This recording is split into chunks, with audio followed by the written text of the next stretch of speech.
Hallo und willkommen in meiner Küche. In meinem heutigen Video zeige ich, wie man eine Nektarinentarte backt. Für den Mürbeteig gebe ich zunächst den Zucker mit einer Prise Salz in eine Schüssel und darauf gebe ich die in Stücke geschnittene Butter. Beides lasse ich durchrühren, bis sich Zucker und Butter gut vermischt haben.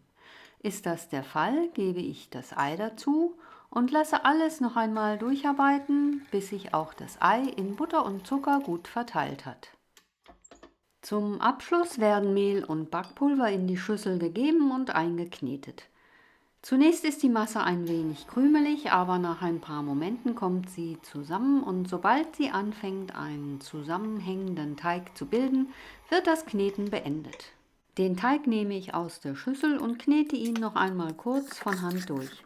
Will man den Teig von Hand herstellen, ist die Reihenfolge der Arbeitsschritte dieselbe. Ich werde den Teig zu einer Kugel formen, die ich dann halbiere. Die zweite Teighälfte wird entweder eingefroren, sofort oder später ein zweiter Kuchen daraus gebacken oder man kann Kekse daraus herstellen. Der Teig sollte nun mindestens eine halbe Stunde im Kühlschrank ruhen.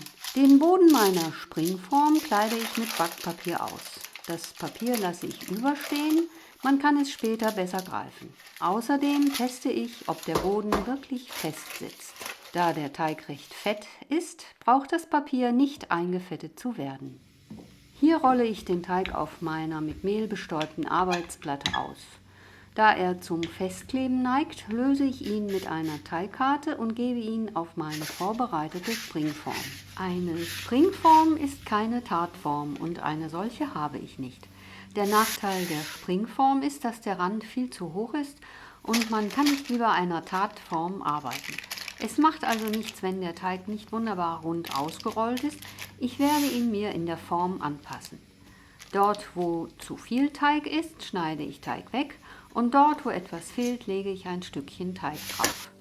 Er muss nur etwas angedrückt werden und verbindet sich mit dem anderen Teig. Hat man alles ausgeglichen, reicht es, den Teigrand mit dem Finger ein wenig hoch zu drücken.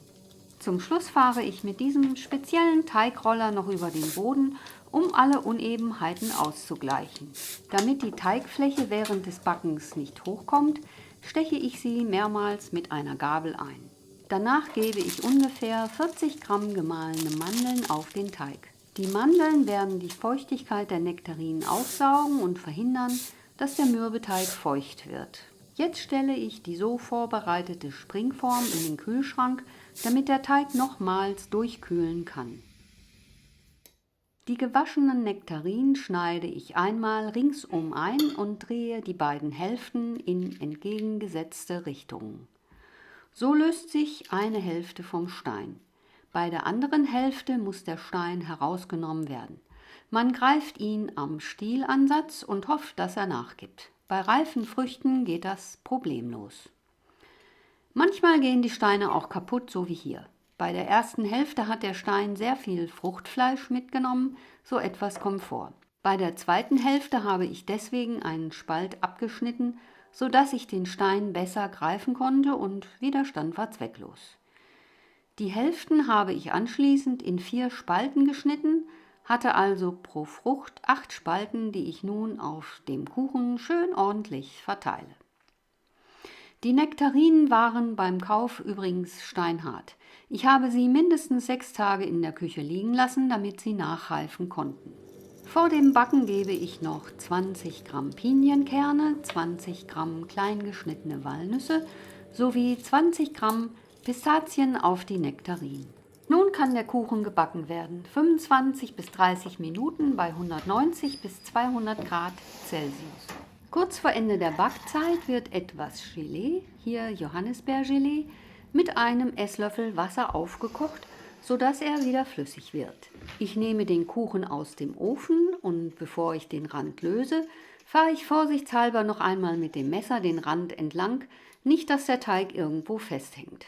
Die Nektarinen bepinsel ich jetzt vorsichtig mit dem Gelee, wobei die Nüsse ein klein wenig im Weg sind. Zum Abschluss streue ich noch etwas Puderzucker auf den Kuchen und dazu gebe ich ihn in ein Sieb. Schütteln alleine genügt nicht, Man muss auch noch mit einem kleinen Löffel rühren und das Sieb dabei schön hochhalten, dann verteilt sich der Zucker besser. Und nun muss der Kuchen nur noch auf meine Kuchenplatte gehoben werden, möglichst ohne dabei zu zerbrechen. Mit meinem Tortenheber fahre ich zwischen Papier und Kuchenteig und bin jetzt froh, dass ich ein Zipfelchen Papier zum Anfassen habe. Ich schiebe den Kuchen auf den Heber und gebe ihn nun auf meine Tortenplatte. Der Tortenheber muss jetzt nur noch weggezogen werden. Dabei muss der Kuchen etwas festgehalten werden, und zwar wie gezeigt möglichst breitflächig mit der Handkante. Lauwarm schmeckt der Kuchen übrigens auch. Man kann ihn mit geschlagener Sahne oder mit Vanilleeis genießen. Vielleicht probiert ihr das Rezept ja einmal aus. Es ist schnell gemacht und zu kaufen gibt es so etwas nicht. Zutaten und Mengenangaben findet ihr unten in der Beschreibung. Viel Spaß beim Backen und wie immer guten Appetit!